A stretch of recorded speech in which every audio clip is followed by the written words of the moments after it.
ஆதீனமாக இருப்பதற்கு ஒரு முதல் தகுதியே திருமணமாக ஆகாமல் இருப்பது தான் ஒன்று. ஆனால் இப்போ ஒரு திருமணம் முடிச்சிட்டாங்க, நீங்கள் கொண்டு போய் ஏன் வழியை கொண்டு போய் திமுக அரசிட்ட போய் இந்த பொறுப்பை சாவியை ஒப்படைக்கணும், பொறுப்பை ஒப்படைக்கணும்? எங்களுக்கு ஒன்றும் புரியல. இது வந்து ஆதீனத்தை வந்து இந்த திமுக அரசு உங்களுக்கு திருவாரூர் ஆதீனம் இருக்குது, தர்மபுரம் ஆதீனம் இருக்குது, மதுரை ஆதீனம் இருக்காங்க, இப்படி 18 ஆதீனங்கள் இருக்காங்க. இவங்களை வந்து நீங்கள் கன்சல்ட் பண்ணி அவங்ககிட்ட கேட்டிருக்கணும். இந்த மாதிரி நாங்கள் திருமணம் வந்து அறநிலைத்துறையில் வந்து இன்னைக்கு இன்னும் பார்க்குறீங்க.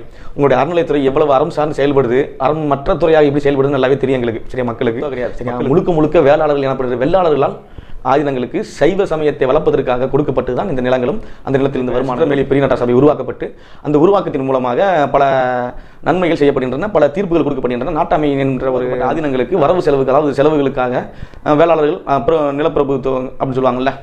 அப்போ யார் நிலப்பிரபு? வேளாளர்கள் தான். வேளாளர்கள் தான். இவங்க என்ன பண்ணுறாங்க, தங்கள் ஆளுகள் என்றைக்குமே வந்து தனக்கு தான் எனக்கு தான் எல்லாமே அப்படின்னு சொல்லி யாருமே பிரித்து பார்க்க கிடையாது. இன்றைக்கி இருக்கிற சமுதாயங்கள் மாதிரி, மற்ற சமுதாயங்கள் மாதிரி கல்வி நிறுவனங்களோ இல்லை பள்ளிக்கூடங்களோ இல்லை ஏதாவது ஆளை ஏற்ற உள்ளம் இருக்கத்தானே செய்யும். வேளாளர் தான் என்ன? வேளாளர் விருந்தமிழ் சிறந்தவர், கொடையாளர், உண்மைதானே?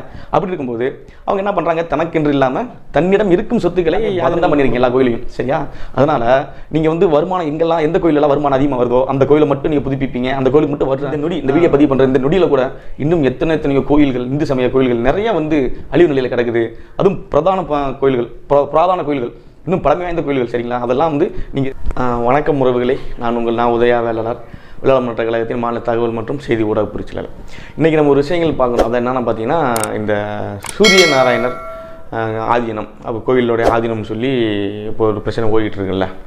இந்த பிரச்சனைக்கு நம்ம நாளாக பார்த்துட்டு இருந்தோம், இதை பற்றி பேசணும் ஒரு தகவல் இருந்துச்சு, ஒரு எண்ணங்கள் ஓட்டு இருந்துச்சு. ரொம்ப நாள் நம்ம சேனலில் வீடியோ வரல. இப்போ திடீர்னு இப்போ நம்ம இந்த வீடியோ போடணும்னு என்ன காரணம்னா, நம்மளால் போடாமல் இருக்க முடியல. இந்த மாதிரி செய்திகளை கேட்கும் பொழுது நம்ம இனத்துக்கு ஒரு பிரச்சனைங்கும் போது நம்மளால் மற்றவர்களை போல் நம்ம ஒதுங்கி நம்மளால் போக முடியல அப்படிங்கிறது தான் உண்மை. இப்போ என்ன பார்த்தீங்கன்னா, இந்த சூரிய நாராயணர் இந்த ஆதீனம் கோயிலுடைய ஆதீனம் வந்து பார்த்தீங்கன்னா, அவர் வந்து தற்போதைக்கு திருமணம் முடிச்சிட்டார். ஆதீனமாக இருப்பதற்கு ஒரு முதல் தகுதியே ஆகாமல் இருப்பது தான் ஒன்று. ஆனால் இப்போ அவர் திருமணம் முடிச்சிட்டாங்க. சரி, ஓகே. இப்போ திருமணம் முடிச்சிட்டாருன்னா இப்போ அவருக்கு அடுத்து இருக்கிற ஒருத்தர் பதவி எடுத்திருப்பாங்கல்ல, தம்பிரான்கள் இருப்பாங்க, அவருக்கு கீழே வந்து சீடர்கள் இருப்பாங்க. அப்படி இருக்கும்போது 2ஆம் கட்ட ஆதீன கர்த்தாக்கள் இருந்திருப்பாங்க, அந்த மடாதிபதியெலாம். அவர்கள்கிட்ட அந்த பொறுப்பை கொடுத்துருக்கலாம்ல. நீங்கள் கொண்டு போய் ஏன் வழியை கொண்டு போய் திமுக அரசிட்ட போய் இந்த பொறுப்பை சாவியை ஒப்படைக்கணும், பொறுப்பை ஒப்படைக்கணும்? எங்களுக்கு ஒன்றும் புரியலை. இது வந்து ஆதீனத்தை வந்து இந்த திமுக அரசு ஆளும் கட்சி மிரட்டுதா அப்படின்றது வந்து எங்களுக்கு சந்தேகம் ஏற்படுது. ஒன்று நல்லா புரிஞ்சுக்கணும். இன்னொன்று, ஆதீன கர்த்தாக்கள் மேலேயும் எங்களுக்கு சந்தேகம் ஏற்படுது. இவர்களுக்கு நாங்கள் கண்டனம் தெரிவித்துக் கொள்கின்றோம். சரியா, உங்களோடு திருவாரூர் ஆதீனம் இருக்குது, தர்மபுரம் ஆதீனம் இருக்குது, மதுரை ஆதீனம் இருக்காங்க, இப்படி 18 ஆதீனங்கள் இருக்காங்க. இவங்களை வந்து நீங்கள் கன்சல்ட் பண்ணி அவங்ககிட்ட கேட்டிருக்கணும். இந்த மாதிரி நாங்கள் திருமணம் முடிஞ்சிருச்சு, நான் என்ன பண்ணணும், என்ன பண்ணால் நல்லாயிருக்கும், நம்ம ஆதீனத்துக்கு வந்து என்ன செய்யலாம், என்ன மாதிரி ஒரு உதவிகரமாக இருக்கும் அப்படின்னு சொல்லி கேட்டிருக்கணும், பேசியிருக்கணும். ஆனால் நீங்கள் இதெல்லாம் வந்து கன்சல்ட் பண்ண மாதிரி தெரியல எங்கிட்ட. சரியா, இது வெள்ளாளர் முன்னேற்ற கழகம் வந்து இதுக்கு வந்து ஒரு பெரிய கண்ணத்தை ஏற்பாடு பண்ணிகிட்டு இருக்குது. பட் இது ஓப்பனாக வந்து நாங்கள் சொல்கிறோம். இன்றைக்கி திமுக அரசானது வந்து ஒரு ஆதீன கர்த்தாக்களுடைய அந்த ஆதீனங்களை கைப்பற்றி அதை வந்து அறநிலைத்துறையில் வந்து இன்றைக்கி இன்னும் பார்க்குறீங்க. உங்களுடைய அறநிலைத்துறை எவ்வளவு அறம் சார்ந்து செயல்படுது, அறம் மற்ற துறையாக எப்படி செயல்படுதுன்னு நல்லாவே தெரியும் எங்களுக்கு. சரியா, மக்களுக்கும் மக்களாகி எங்களுக்கும் இந்த திமுக அரசானது அறநிலைத்துறையின் மூலமாக என்னென்ன செஞ்சுக்கிட்டு இருக்கீங்க, இப்படிலாம் செஞ்சுக்கிட்டு இருக்கீங்கன்னு நல்லா தெரியும். சரியா, பாதி கோயிலில் இருக்க நகையை ஃபுல்லாக எடுத்தாச்சு, கொள்ளையடிச்சாச்சு. சரி, நகையை பாதி நிலங்களை ஃபுல்லாக ஆட்டையை போட்டாச்சு. சரியா, இப்போ நீங்கள் இந்த ஆதீனங்கள்கிட்ட வந்து கை வச்சு வரீங்க. இப்போ ஒன்று நான் புரிஞ்சுக்கணும், இந்த ஆதீனங்கள் சொத்து ஒன்றும் எவன் சொத்தோ கிடையாது. சரியா, முழுக்க வேளாளர்கள் எனப்படுற வெள்ளாளர்களால் ஆதீனங்களுக்கு சைவ சமயத்தை வளர்ப்பதற்காக கொடுக்கப்பட்டு தான் இந்த நிலங்களும் அந்த நிலத்திலிருந்து வருமானங்களும் அந்த நிலத்திலிருந்து வரும் வருமானத்தை வைத்து தான் நீங்கள் ஆன்மீக பணி செய்யணும். இதனுடைய முதல் அடி என்னென்னு பார்த்தீங்கன்னா, முதல் ஆரம்பம் என்னென்னு பார்த்தீங்கன்னா, சித்திரமேலி பெரிய நாட்டார் சபை. சரிங்களா, சோழர் காலத்தில் வந்து சித்திரமேலி பெரிய நாட்டார் சபை உருவாக்கப்பட்டு அந்த உருவாக்கத்தின் மூலமாக பல நன்மைகள் செய்யப்படுகின்றன, பல தீர்ப்புகள் கொடுக்கப்படுகின்றன. நாட்டாமை என்ற ஒரு செயலை வந்து இந்த சித்திரமேலி பெரிய நாட்டார் செய்கிறாங்க.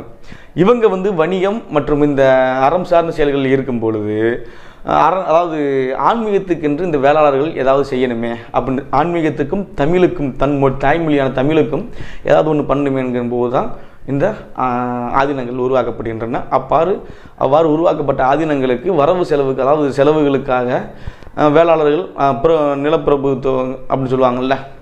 அப்போ யார் நிலப்பிரபு? வேளாளர்கள் தான். வேளாளர்கள் தான். இவங்க என்ன பண்ணுறாங்க, தன்னோட ஆதீனங்களை நிர்ணயித்து அந்த ஆதீனத்துக்கு தன்னுடைய சொத்துக்களில் ஒரு சில இடங்களை அவங்களுக்கு தானமாக கொடுக்குறாங்க வேளாளர்கள். சரிங்களா? அப்படி கொடுக்கப்பட்ட நிலங்கள் தான் இன்றைக்கி ஆதீனத்திடம் இருக்கும் நிலங்கள் எல்லாம் அனைத்துமே, சொத்துக்கள் எல்லாமே அனைத்துமே. அது காலப்போக்கில் சமுதாய பணிக்காக, பொதுப்பணிக்காக கொண்டு வரப்பட்டது. கொண்டு வர வச்சிட்டோம் நாங்கள். சரியா? நாங்கள் நல்லா புரிஞ்சுக்கோங்க, வெள்ளாளர்கள் என்றைக்குமே தனக்கு தான் எனக்கு தான் எல்லாமே அப்படின்னு சொல்லி யாருமே பிரித்து பார்க்க கிடையாது. இன்றைக்கி இருக்கிற சமுதாயங்கள் மாதிரி, மற்ற சமுதாயங்கள் மாதிரி கல்வி நிறுவனங்களோ இல்லை பள்ளிக்கூடங்களோ இல்லை ஏதாவது ஆலையோ இல்லை தொழிற்சாலையோ நிறுவி அவருடைய சமுதாயத்தை முன்னேற்றி கொண்டு போயிருக்கலாம். ஆனால் இந்த வேளாளர் இனம் கொடை கொடுக்கும் தன்மை கொண்டது. வேளாளர்னா என்ன? கொடையாளர் தானே பெயர். இதுக்கு என்ன நமக்கு மாற்றம் வந்துட போகுது? கொடைக்கேற்ற உள்ளம் இருக்குத்தானே செய்யும். வேளாளர்னா என்ன? வேளாளர் விருந்தமிழ் சிறந்தவர், கொடையாளர். உண்மைதானே? அப்படி இருக்கும்போது அவங்க என்ன பண்ணுறாங்க, தனக்கென்று இல்லாமல் தன்னிடம் இருக்கும் சொத்துக்களை ஆதீனங்களிடம் மூலம் கொடுத்து அவர்கள் அறப்பணி செய்வதற்காக, அந்த சைவ சமய நெறிகளை பரப்புவதற்காகவும், மக்களுக்கு பணிவிடைகள் செய்வதற்காகவும் அந்த இடத்தை கொடுக்குறாங்க. அந்த இடத்தின் மூலமாக வரும் வருமானங்கள், வருவாய்கள் எல்லாமே நம்ம ஆதீனங்கள் நிர்ணயித்து அதை நம்ம மக்களுக்கு கொண்டு போய் சேர்க்குறாங்க. சரியா? இப்படி தான் கொண்டு வரப்பட்டு தான் அந்த ஆதீனத்தில் இருக்க சொத்துக்கள் எல்லாமே. இன்னும் சொல்லப்போனால் 99% சொத்துக்கள் அனைத்துமே வேளாளர்களாகிய நாங்கள் கொடுத்து தான் இந்த ஆதீனங்களுக்கு.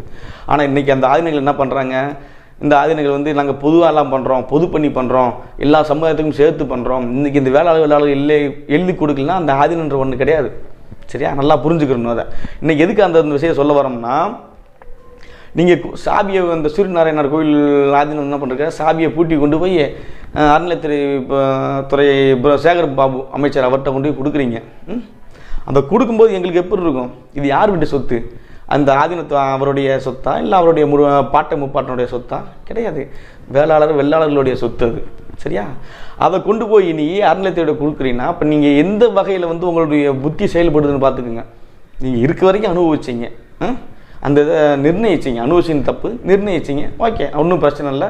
அதன் மூலமாக மக்களுக்கு பல நற்பணியை செஞ்சுருக்கலாம், இல்லை பல சைவ சித்தாந்த நெறிகளை பரப்பியிருக்கலாம், பல தமிழ் மொழிகளை நீங்கள் புதுப்பித்திருக்கலாம், வெளியே கொண்டு வந்திருக்கலாம், வாழ்த்துக்கள், சந்தோஷம்.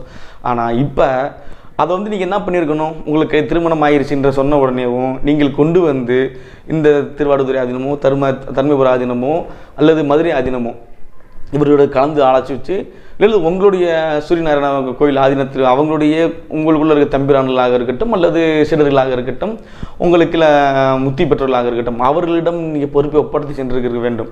சரியா? அவர்கள் மூலமாக இந்த மக்களுக்கும் நீங்கள் நற்பணி செஞ்சுருக்கணும், செய்ய சித்த அந்த நெறிகளை பரப்பி நற்பணி செஞ்சுருக்கணும். அதான சரி, அதான பண்ணியிருக்கணும். ஆனால் நீங்கள் என்ன பண்ணியிருக்கீங்க, கொண்டு போய் ஏன் கொடுத்துருக்கீங்க, அறநிலையத்திட்ட கொடுக்குறீங்க. இதை அறநிலையத்துறை எடுத்து செயல்படலாமாங்கிற ஒரு கருத்து கணிப்பு வர அமைச்சர் அவர்கள் சேகர் பாபு வெளியேறிருக்காங்க. நீங்கள் அறநிலையத்துறை மூலமாக எத்தனை கோயில்களை பண்ணியிருக்கீங்க, அறநிலையத்துறை அறம் பண்ணியிருக்கீங்க, எல்லாமே வதந்தான் பண்ணியிருக்கீங்க எல்லா கோயிலையும். சரியா? அதனால் நீங்கள் வருமானம் எந்த கோயிலெல்லாம் வருமானம் அதிகமாக வருதோ அந்த கோயிலை மட்டும் நீங்கள் புதுப்பிப்பீங்க, அந்த கோயிலுக்கு மட்டும் 12 வருடங்களுக்கு ஒரு தவறாமல் கும்பாபிஷேகம் நடத்துவீங்க, பாலாபிஷேகம் நடத்துவீங்க, எல்லாமே பண்ணிடுவீங்க. ஆனால் இன்றளவும் கூட இந்த வீடியோ பதிவு பண்ணுற இந்த நொடியில் கூட இன்னும் எத்தனையோ கோயில்கள், இந்து சமய கோயில்கள் நிறைய அழிவு நிலையில் கிடக்குது. அதுவும் பிரதான கோயில்கள், இன்னும் பழமை வாய்ந்த கோயில்கள். சரிங்களா? அதெல்லாம் நீங்கள் இந்து அறநிலையத்துறை என்ற பெயரில் புனரமைக்கணும். ஆனால் அது செய்கிறதே கிடையாது.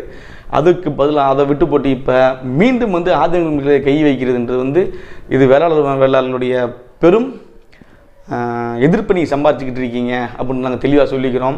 இதற்கு வெள்ளாள முன்னேற்ற கழகம், அண்ணா சரவணன் தலைமையிலான வெள்ளாள முன்னேற்ற கழகம் எங்களது கண்டனங்களை வலுவாக இந்த இடத்துல பதிவு செய்கிறோம். அதே மாதிரி இந்த ஆயுதங்களுடைய செயல்பாட்டில் அனைத்து ஆயுதங்களும் உட்கார்ந்து இதுக்கு ஒரு நல்ல ஒரு முடிவு எடுக்கணும். இது அறநிலையத்துறையோட ஒப்படைக்கக்கூடாதுங்கிறத வெள்ளாள முன்னேற்ற கழகம் கண்டனங்களாக தெரிவிச்சுக்கிறது, வேண்டுகோளாக வச்சுக்கிறோம். சரிங்களா? ஆனால் இதை வந்து அருணத்துறைக்கு எடுத்தீங்கன்னா இதே நிலை அடுத்து இருக்க 18 ஆதீனங்களுக்கும் 17 ஆதீனங்களுக்கும் இந்த நிலை வருன்றதை நல்லா புரிஞ்சுக்கோங்க. இது வந்து சின்ன விளையாட்டு விஷயங்கள் கிடையாது. சரியா? ஏதோ ஒரு கம்பெனியை வந்து நடத்த முடியாமல் கவர்மெண்ட் ஒப்படைச்சிட்டு போகிற மாதிரி கிடையாது. இது வந்து முழுக்க முழுக்க ஒரு சைவ நெறியை, சைவ சித்தாந்த நெறியை, சைவத்தை வளர்ப்பதற்காக, தன் இனம் மதத்தை வளர்ப்பதற்காக, சைவ மதம்னு சொல்லக்கூடாது, சைவ மரபை வளர்ப்பதற்காக உருவாக்கப்பட்டது தான் இந்த ஆதீனங்கள். அவருடைய பணியை சரியாக செய்யணும். செய்வதற்கு இந்த மக்களும் ஆகிய நாம் உறுதுணையாக நிற்கணும். அதே மாதிரி இந்த அரசாங்கம் வந்து ஆதீனங்களை கைப்பற்றும் அறநிலையத்துறையிடம் கைப்பற்றி அறநிலையத்துறையிடம் ஒப்படைக்கும் இந்த போக்கை வந்து கைவிட்டுட்டு அந்த ஆதீனங்களுடைய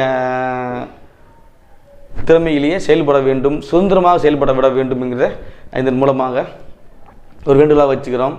இதை வந்து நீங்கள் மறுபடியும் அறநிலையத்துறை கொண்டுறோம்னா வெள்ளாள முன்னேற்ற கழகம் சார்பாக அனைத்து மாவட்டங்களிலும், முக்கியமாக நீங்கள் கும்பகோணம் இந்த பகுதியில் தான் வந்து சூரியநாராயண கோயில் இது பண்ணுறீங்க.